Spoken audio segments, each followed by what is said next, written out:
Well, good morning again, everybody. Before we kick off, if you want to turn in your Bibles to Ruth chapter 2, that's where we're going to land.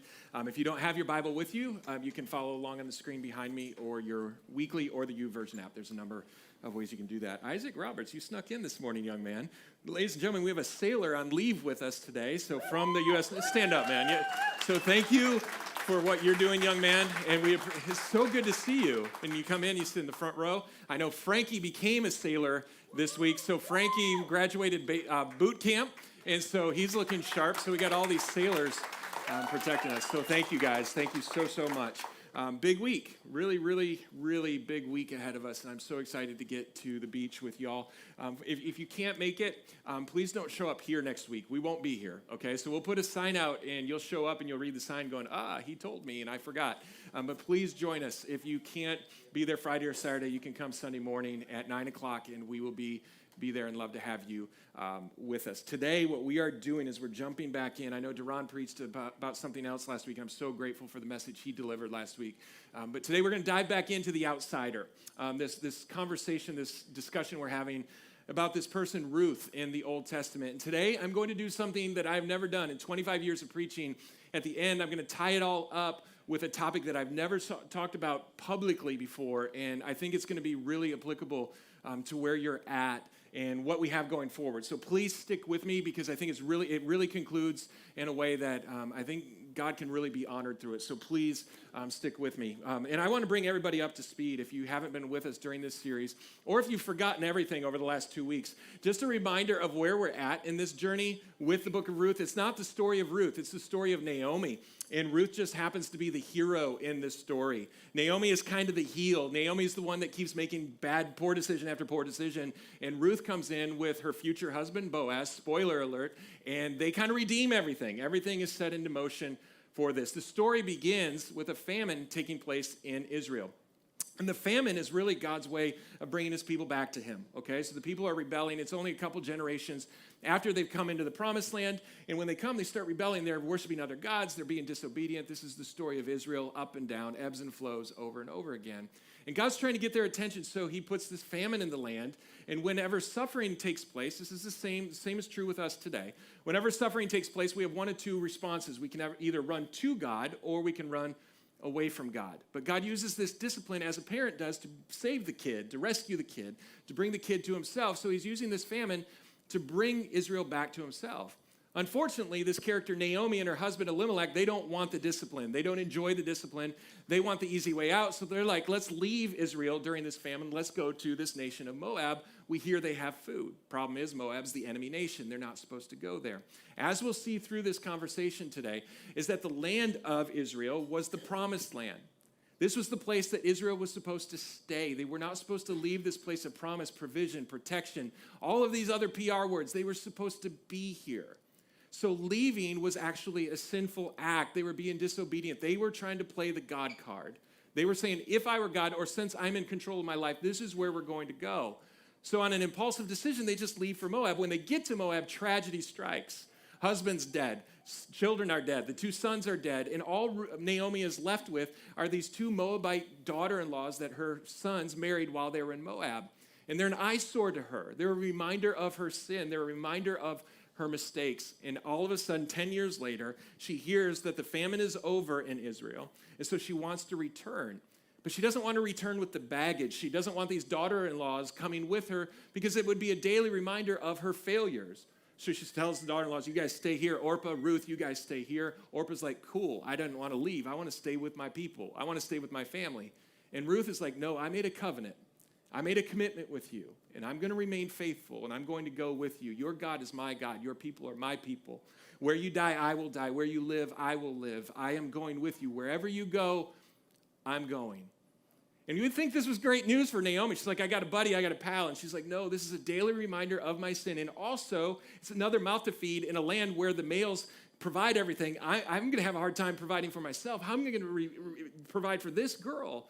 And nonetheless, she responds, she returns to Israel, and Ruth goes with her. And this is where we're at in the story. Ruth and Naomi are now back in Israel. The talk of the town is Naomi, that she left with everything and she's returning with nothing. There's rumors, there's gossip. Who's this girl? This girl doesn't belong here. This girl isn't one of us. She's not a child of the covenant. Matter of fact, she's the enemy. She is a Moabite woman. So all of this stuff is happening. Naomi is having the ultimate pity party. She's acting like a toddler in all of this. She's complaining. She's sulking. She's murmuring. She's saying, basically, my life is over. Call me bitter. Don't even call me by my name. God has turned his back on me. And she's sulking in this. And this is the opportunity where Ruth rises. And so today, I've been waiting for this moment because in this story, we've been talking about Naomi and the sulking and the bad decisions and the depression and all. We've been talking about this. Today, we turn the page to the good stuff. Today, we finally get to the good news. We get to talk about Boaz and Ruth a little bit. So let's open our Bibles to Ruth chapter 2. Let me read through part of this story, and we're going to talk about this. And again, we're going to end in a way that I think is pretty interesting. It's different than anything we've ever done before. So verse 1 of chapter 2 says this. It says, now Naomi had a relative of her husband's, a worthy man of the clan of Elimelech, whose name was Boaz. So it's saying there was somebody in Israel, somebody in Bethlehem, who was a relative of hers. Verse 2, and Ruth, the Moabite, said to Naomi, let me go to the field and glean among the ears of grain after him, in whose sight I shall find favor. And she said to her, Naomi said to Ruth, go, my daughter. Interesting, she's calling her daughter here. So she set out and went and gleaned in the field after the reapers. And she happened to come to the part of the field belonging to Boaz, who was of the clan of Elimelech. Now, here's the setting. This is where it really starts getting interesting for us. Naomi's at home sulking. She's depressed. And this is kind of the rhythm of depression, right? When you're caught in depression, when you're caught in anxiety, something we talked about a couple weeks ago, you get in this vicious cycle that you just can't get off of. It's like a hamster wheel where you're stuck. When you're depressed, you don't do anything. When you don't do anything, you get more depressed. And this is where Naomi is. She's stuck in this rut and she can't get out. And she's in her place, her land, her people. Everything here is familiar to her, but this girl, Ruth, knows nothing. She's in a land that is entirely unfamiliar to her, but she's looking at her mother-in-law going, we got to do something. If we don't do something soon, we're both going to die of starvation. We need food. So Ruth puts it on herself. She's like, I'm going to go out and I'm going to glean the fields. And we talked about this a couple weeks ago, what gleaning was. It was a work-to-welfare program, right? So the farmers would have their farms, they would have their fields out there, and the requirement of the law, it was a mandate of the law to take care of the poor. And the requirement of the law was for the farmer, make sure you leave the edges of your fields untouched so that the poor can come and glean of that harvest. So anything on the floor, anything on the ground, anything on the perimeter. We see this in the story of Jesus when he's with his disciples on the Sabbath and they're walking through the fields and they're eating on the Sabbath. They're picking grain on the Sabbath and eating it. And the Pharisees are like, how dare you eat on the Sabbath? Like, so don't eat lunch on the Sabbath. Apparently you're sinning, okay? And so they're going crazy in all of this, but Jesus and his disciples were walking and they were gleaning on the perimeter or the outlier of these fields. And so this is what Ruth does. Ruth goes because Naomi won't, and think about how much peril she's putting herself in. Not only is she a woman gleaning the fields, but she's an enemy woman gleaning in the fields of Israel. She's not supposed to be there, and people know who she is. So she's literally risking her life to get food for her and her mother-in-law. And there's a couple interesting things in these first 3 verses that capture my attention. Number 1, it starts off by telling us that they had a relative in Bethlehem named, we find out that it's Boaz, but it's a relative of Elimelech that's in this land. And if you remember from the first chapter, the reason they left Moab was because they had nothing going for them in Bethlehem. They're like, there's no food here, so we're going to go to Moab and find food. And chapter 2 shows us, no, that's not true. They had somebody who had food. We don't know how the famine hit Boaz, but we know it wasn't hard enough to shut down business. He still got the harvest. He still got the fields. He still got employees. And according to the Levitical law, this is interesting, back in the day, if you had family members who were poor or family members that died, you were responsible for taking care of your family. So it wouldn't have just been a nice thing for Boaz to feed Naomi and her family, Elimelech and her 2 boys. It was his requirement. It would have been his job. But for some reason, Elimelech and Naomi are like, they're looking around going, there's no food for us here. Boaz is over there going, what are you talking about? I'm right here. And they're like, there's nothing for me. And I don't know what it was in Elimelech and Naomi. Maybe it was pride. How many of us so often in our lives when we need help, we're afraid to ask for it?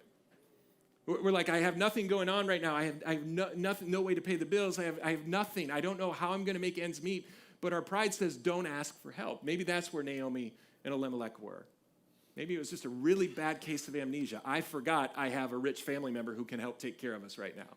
So we're gonna risk it all. We're gonna move away, and we're gonna go to Moab rather than asking for help. How big was their pride that they wouldn't ask for help in this moment? The second thing that captured my attention was this sarcastic phrase, "so it happened."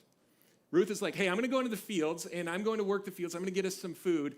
And the story says it like this, and it says, so it happened she came upon the fields of her relative. By coincidence. What are the odds? What are the chances that when she goes out in the field, she happens to go across the field of somebody that she's related to? I don't know what the odds were. Maybe 1%? But in God's math, this is like tongue-in-cheek going, this was not a coincidence at all. This wasn't an accident. Behind the scenes, God was watching the faithfulness of Ruth and the unfaithfulness of Naomi, the child of covenant, and going, I'm going to reward the child of faith. And in his sovereignty, in his providence, behind the scenes, he's orchestrating all things to work together for the good of those who love him and have been called according to his purposes. So he's behind the scenes arranging this whole meetup, this hookup between Boaz and Ruth. And so he's arranging it so this just so it happens kind of thing, this coincidence, it's really not a coincidence at all. And that speaks to me in this story. This is an incredible part of the story for us. God does not do anything by accident. There is never a mistake. In our lives, in the suffering, the good times, the bad times, God is always working all of it for his good, or for our good and for his glory. We see it in Genesis chapter 50 with Joseph, right? That thing that you intended to harm me with, the thing that Satan intended to shut me down with, God will use it for the saving of many lives. God is always orchestrating behind the scenes.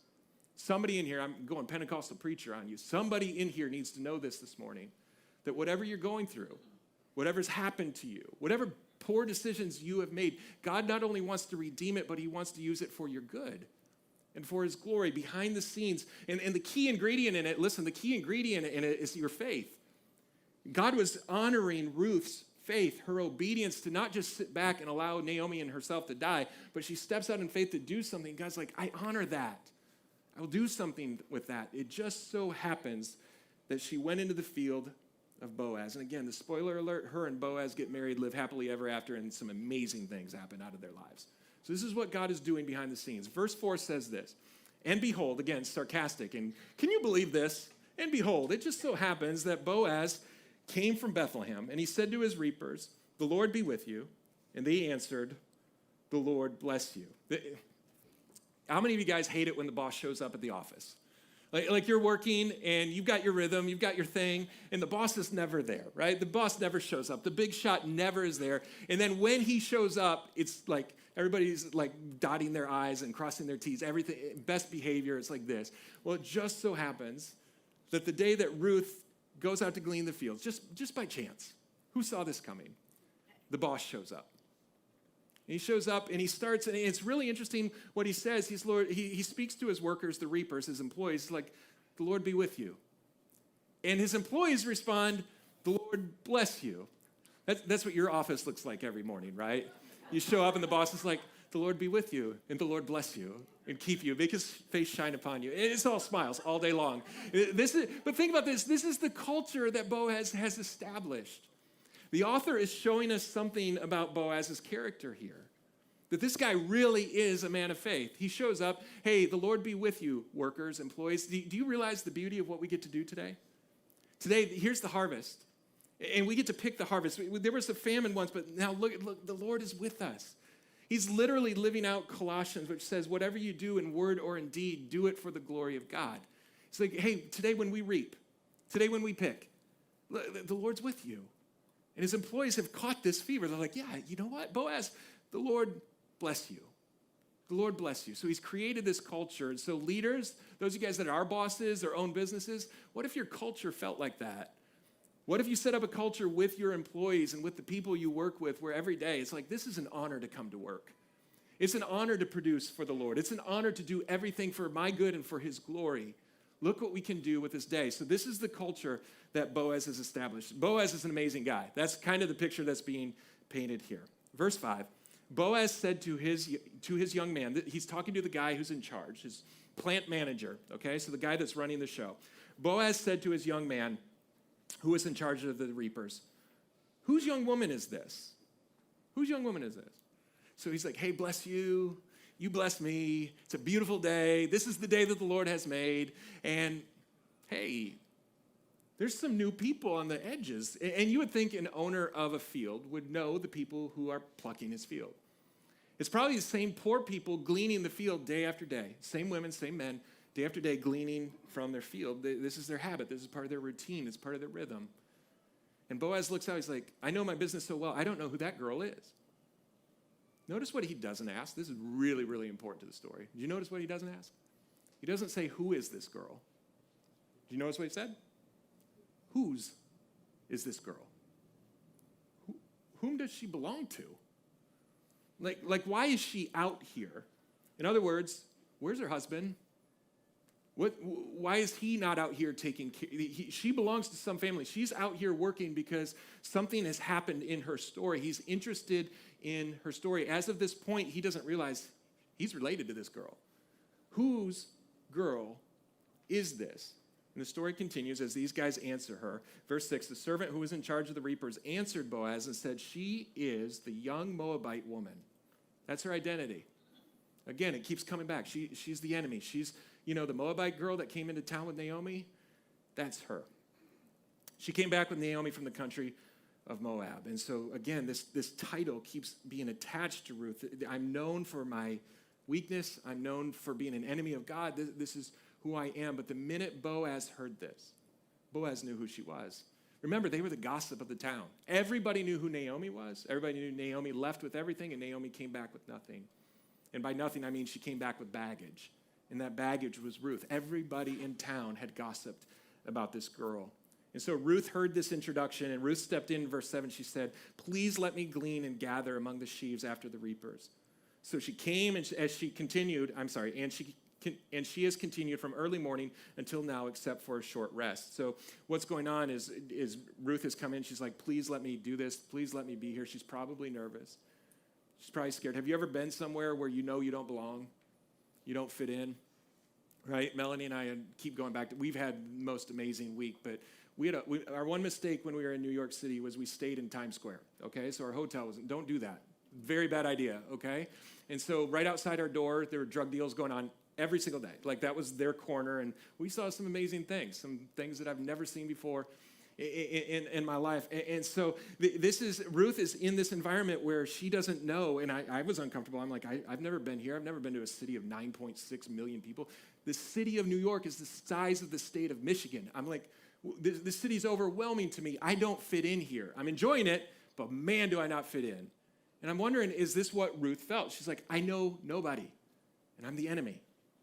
I'm not supposed to be here. I'm not a natural child of the covenant, but please let me reap. Please let me glean off these fields, or my mother-in-law and I are going to die. And at this point, Boaz steps up to the plate. Ladies and gentlemen, if you have a son, name him Boaz. If you have a daughter, do not name her Naomi, okay? Name her Ruth, name him Boaz. These are some strong people. Now look at how Boaz responds to this enemy, this outsider, this outcast who has no business being in this story. This is amazing what he says. He says this in verse 8. Boaz said to Ruth, he looks at Ruth. The boss is speaking to him, not the plant manager. He doesn't send a servant. The boss does it himself.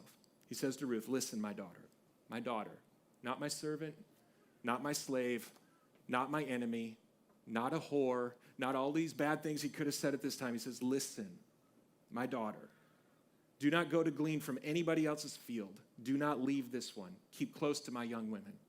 Let your eyes be on the field that they are reaping, and go after them.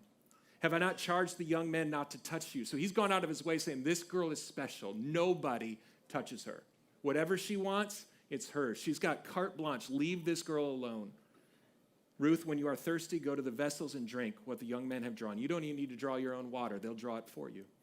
Then she fell on her face, bowing to the ground, and she said to Boaz, why have I found favor in your eyes? Highlight that, underline that, because that's an incredible question. Why are you treating me with such compassion? Why are you demonstrating grace to me? I don't deserve this. Why are you doing this? Why are you doing this that you should take notice of me since I am a foreigner? I am the enemy. Boaz answered her, all that you have done for your mother-in-law since the death of your husband has been told to me, and how you left your father and your mother and your native land, and you came to a people that you did not know before.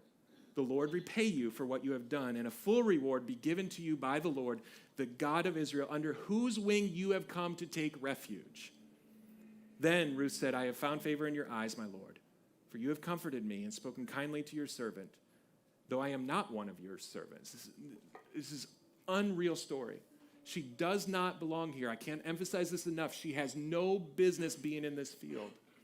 All the other workers are like, she's stealing our food. She's a Moabite. What's she doing taking from our people? And Boaz comes along. He's like, you can have whatever you want. Whatever you want. We'll pick it for you. We'll provide the drink for you, outsider. You can have whatever you want. Have you ever been slapped with grace so much that you're like, I don't deserve this?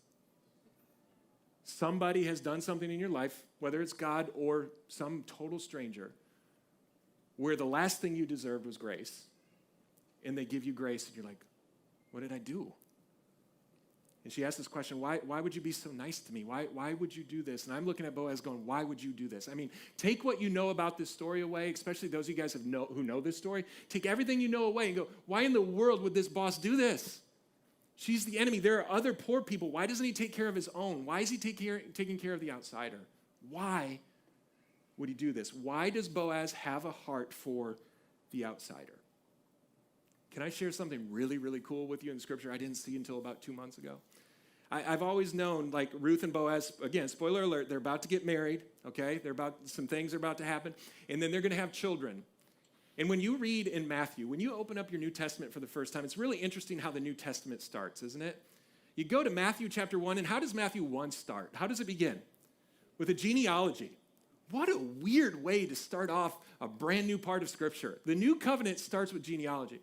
Do you remember when you were young and if your parents were interested in genealogy, you're like, this is such a waste of time.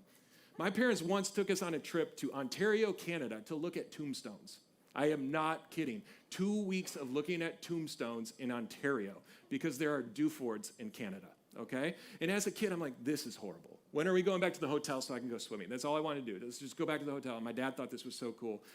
Like half of our pictures are with tombstones. It's such a depressing, weird vacation. And yeah, and that's how we rolled. That's how the Dufords roll. And so when you're a kid, you're like, this stuff is boring. When you get older, you know what's really interesting? Genealogy.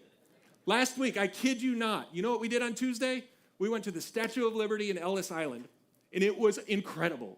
Like we went and we climbed, we got to do the stair thing, the pedestal of the Statue of Liberty. We didn't anticipate this. We knew that we were there during 9/11, so the 20th anniversary of 9/11, we were there. Overwhelming if you've been to the museum or the memorial, it's one of the most sacred spaces I've ever been in my life.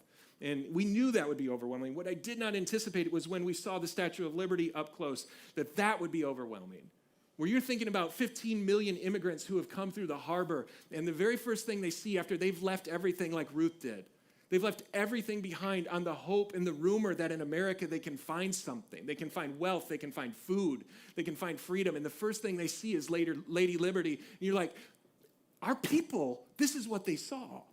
Then we went over to Ellis Island, and we were the only ones, I could not believe this, we were the only ones at the computers. They have a computer room where you can check and find your ancestors. If you have their names, you can find it. You can see the actual ledgers that were written with their name, what boat they came on, how it was spelled, what country they came from. And I think it was Patsy's great-grandma, or your grandma or grandma. So Melanie's great-grandma. And so Melanie had some names, and Melanie found her great-grandma registered on there, and we're old, and we're like, that matters. And it was so overwhelming because you're like, if they didn't come here, there's no me. You know, and so as kids, it's really boring. The older you get, the genealogy is really interesting. And so when I used to read Matthew 1, I'm like, what a waste. What's the point of this genealogy? And then you slow down and you realize, this might be some of the richest text in the entire Bible found in these genealogies. And the genealogy in Matthew 1 is the genealogy from Abraham to King David, and King David to the Messiah, Jesus, showing how they're all related. And it's really interesting as you go through the genealogies biblically that it's always the male. This was the father, this was the son, this was the son, this was the son, this was the son. And like 3 times in there, they slip in a female's name. And those females are not females of high character. Most of them are Gentiles who don't belong in the story, and they certainly don't belong in the story because they're females in a male-driven society, but there are a few. One of them is Ruth. And so I've known this, and I want to read this to you, and I've always known what happens with Boaz and Ruth going down, but today I want to rewind and see what happens before, because it explains why Boaz would treat Ruth the way he did. Listen to this in Matthew chapter 1. I'm going to read genealogy to you. Everybody ready? All the old people are like, let's go. All the young people are like, oh, come on, man. So here it is. The book of the genealogy of Jesus Christ, the son of David, the son of Abraham. Abraham was the father of Isaac, Isaac the father of Jacob, Jacob the father of Judah and his brothers. And Judah the father of Perez and Zerah by Tamar. We can't preach that today, but Tamar is there. And Perez the father of Hezron, Hezron the father of Ram, Ram the father of Amminadab, and Amminadab the father of Nahshon, Nahshon the father of Salmon, verse 5, and Salmon the father of Boaz by Rahab, and Boaz the father of Obed by Ruth, and Obed the father of Jesse, and Jesse the father of David the king. And I'm like, well done, Ruth and Boaz. What a legacy. In a couple of weeks, we're going to talk through their kinsman redeemer thing, getting married, all of that. But they have a kid. The kid's named Obed. Awesome name. What's Obed known for? Being the father of Jesse. What's Jesse known for? Saying, hey, all these boys would make great kings. You know who would make a terrible king? David. And so in all of that, well, who becomes king? David. Okay, so Jesse's pretty much a horrible father. Jesse hates youngest children. So if you're a youngest child, I hope your dad's name isn't Jesse. So all of this is going on. So you got Ruth, Boaz, then you got Obed, Jesse, David, Solomon, a whole bunch of other guys, and it ultimately ends with whom? Jesus. So Ruth and Boaz, once they get together, they have kids, and they're great-grandchildren, just like Melanie's at Ellis Island, the same length, same generational thing. Their great-grandchild is the most famous king in Israel's history. Probably the most famous king this world has ever known, King David. But it doesn't stop there. That's just a teaser. That's an appetizer. Great-great-great-great-great-grandson is the Messiah of the world, Jesus. That's why I've always been intrigued by Ruth and Boaz, is because of what happens down there. But to answer the question that Ruth asked, Boaz, why would you show me favor? You don't look down in their list. You look up one verse. Go with me back to verse 5. I can't believe I closed this. Let's go back to verse 4. Ram, the father of Amminadab, the father of Nahshon, Nahshon, the father of Salmon. Verse 5, and Salmon, the father of Boaz, by whom? Rahab. Y'all, start connecting the dots if you can. If you can't connect the dots, let me connect them for you. Let me tell you who Rahab is. This is Boaz's mom. We're in Bethlehem. We're in southern Judah where there's just a famine. And Naomi and Elimelech leave this place of promise and provision to go to Moab. This is why God was so upset with them. Just generations before, God had brought them into this promised land. He brought them into this place of promise. And here's what was happening before this. Before this, the Israelites had been in 400 years of Egyptian slavery. So you've seen this in the movie The Prince of Egypt. You've seen it with Charlton Heston playing Moses. You've seen that story. 400 years of Egyptian slavery. After that, they wander in the wilderness for 40 years. After they get out of the wilderness for 40 years, they are now going to enter into the promised land that God promised Abraham thousands of years prior. They're now about to walk into this promised land, land of Israel. But before they get there, they have to conquer some nations. They have to conquer some cities. And the very first city that they're up against is the city of Jericho. And so before they go and conquer Jericho, Joshua, who is now in charge of the Israelite army or the Israelite nation, he sends a couple spies into Jericho to kind of spy it out, scout it out, tell me how it is. And so these spies go in and they find all of these things going on. And then the king of Jericho finds out that they're there. And so they have to hide. Where do they hide? They hide, and forgive my French in this, but there's no other gentle way to say it. They hide in a whorehouse. This is where they go. They go to the place of a prostitute. And I can imagine, I fast forward in the thinking to later on when they're telling this story, and they're telling this story to the family, and they're like, hey, you know where we hid? Tell me, husband, where did you hide? I hid in a prostitute's house. What were you doing in a prostitute's house, right? There's so many questions they had to answer when they got home. But they hid in this prostitute's house, and the prostitute comes to them, the whore comes to them, and says, I know your God is the one true God. And I've heard stories about your God, and I know what your God has done, and I know what your God will do. I want to serve your God, and I know what you're about to do to Jericho. I know you're about to conquer this land. Will you spare my family? I will help you get out of here if we can make a deal where you will spare my family. And they made this deal.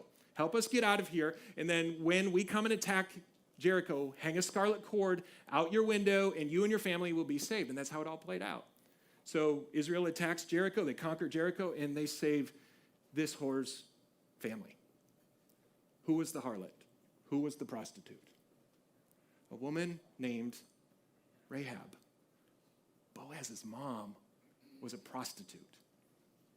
Boaz's mom had no business being in the story of King David's lineage. His mom was a Gentile. She was not Jewish. And she had a really, really awkward occupation to be in the lineage of Jesus, which, again, tells us so much about our Messiah, who he's for. And so there's this Rahab girl, and Boaz is looking at it going, okay, my mom was an outsider. My mom was treated poorly. My mom has a story of grace. And so when he sees Ruth, what does he see? He sees his mom. Ruth is outside, different, okay? Not in the same occupation as his mom, but she's an outsider. She doesn't belong. She's not wanted. She's not desired. Here's what happens with grace. Here's what should happen with grace. And I'm about to preach. And please hear me. Please hear me and hear my heart.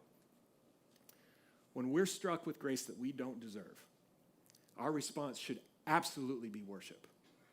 Worship is just a response. That's all it is, a response to what God has given us and what God has done and who he is. That's all it is. It's not what songs we sing. It's not how fast we sing. It's not about the lights or the fog. It's none of that. It's our response to God's grace in our lives, period.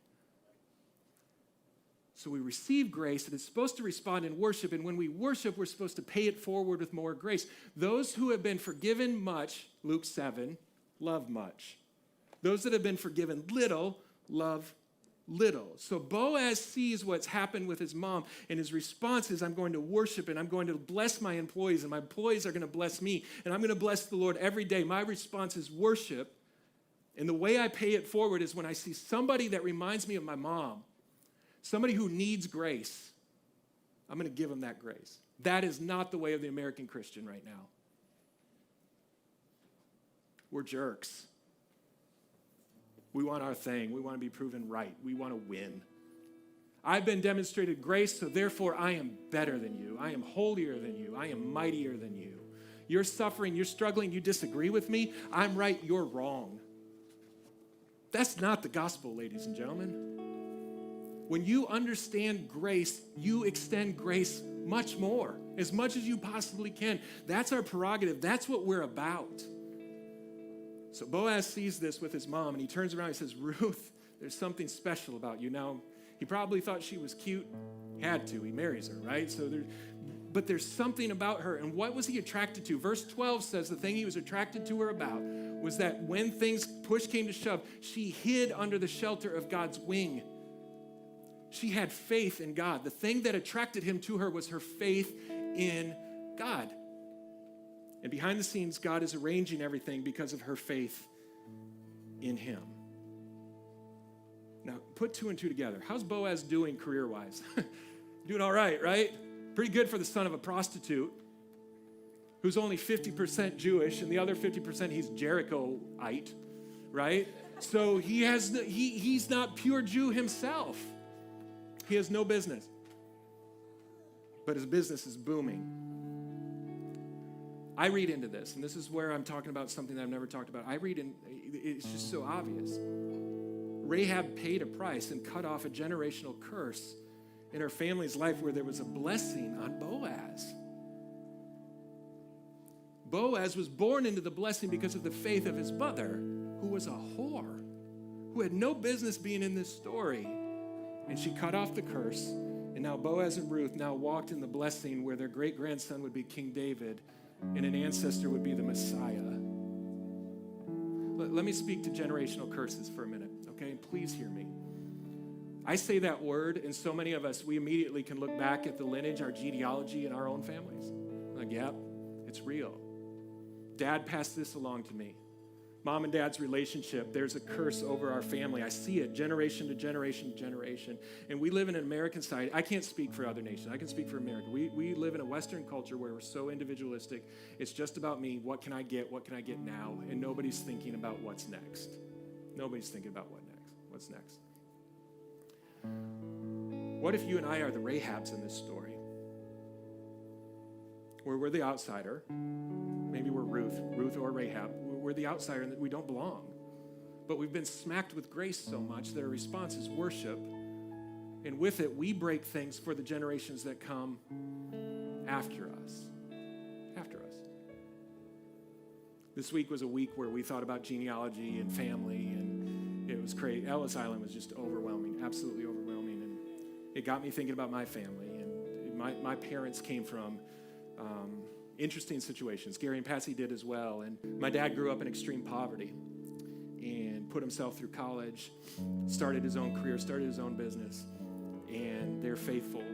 We never missed church. We weren't allowed to miss church. And they were so committed and still committed to the Lord. And I look back, and I've told Caden and Haley this, just everything I have is because at some point, they stuck a flag in the ground in the gospel of Jesus. They paid the price.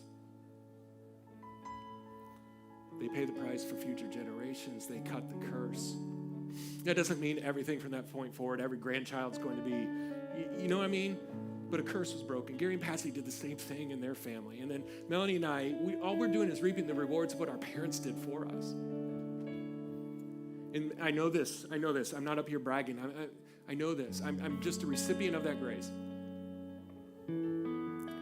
Some of you guys, most of you guys did not have that story. I get that. But you know what you do have? You have the opportunity to be the initiators of that story. That your children and your grandchildren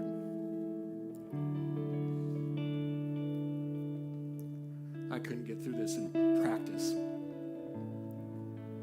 Just thinking about the generations that will be blessed because you're like, I'm paying the price now.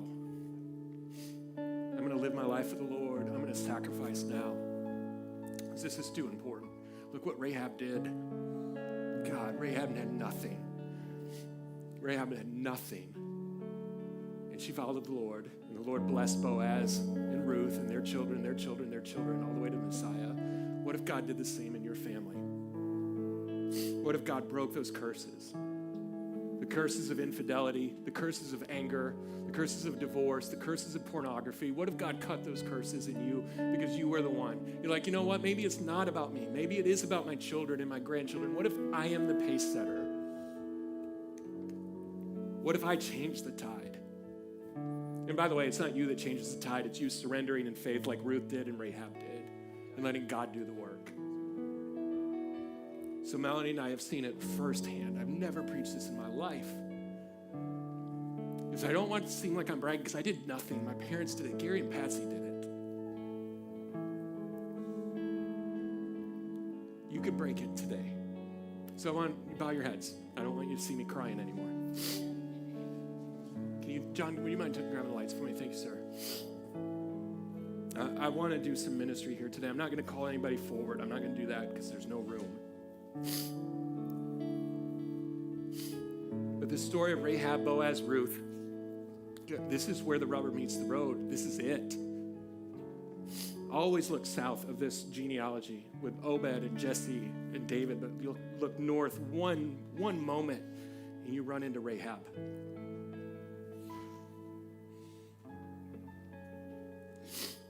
How many in here today would say, listen, this is my story. My story has been curse. I've seen cousins walk in it. I've seen my brothers and sisters. I've seen my parents. This has got to stop. And I want to be the one. I want to be the one in my family. I want to be the one in my family that pitches the flag in the ground and says, I stand on the gospel of Jesus. I will have faith in him in hard times and in good times. I will trust in him. I want to break this curse. I want to break this generational curse. And I want the generations that come after me to be blessed because of God. And so if you've seen that in your family and you're saying, listen, today, this is my story.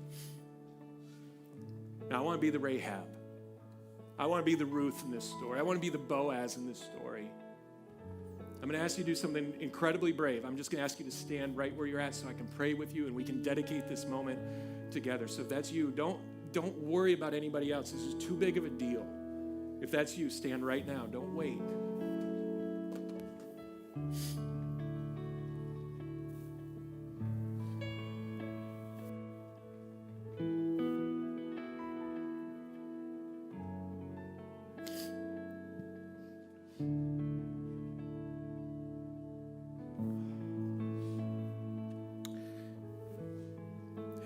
Father,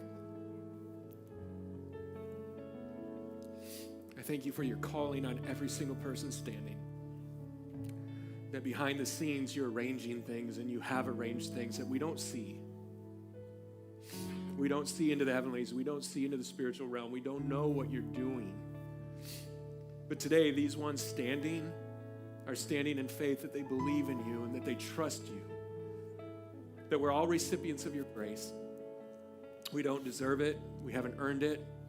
There's nothing we've done to get your approval, but you've given it to us. And God, we're stepping up right now. We're standing right now for our families, for the generations that come after us, for our children, our grandchildren, our great-grandchildren, that a new legacy would be birthed here today, that our generational stories would shift from curse to blessing. So we break every curse that's been spoken over our families in Jesus' name.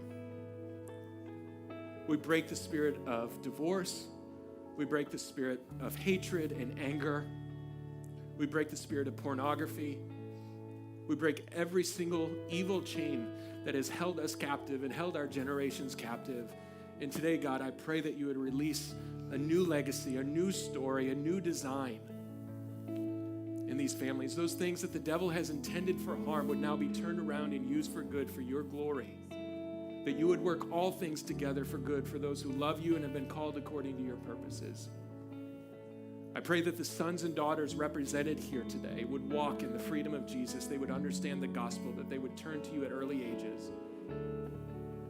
And that the story of their family, the real story, the redemptive story, would begin today. We thank you for your grace. We thank you that you have given us grace that we don't deserve. May it turn around and be used for worship.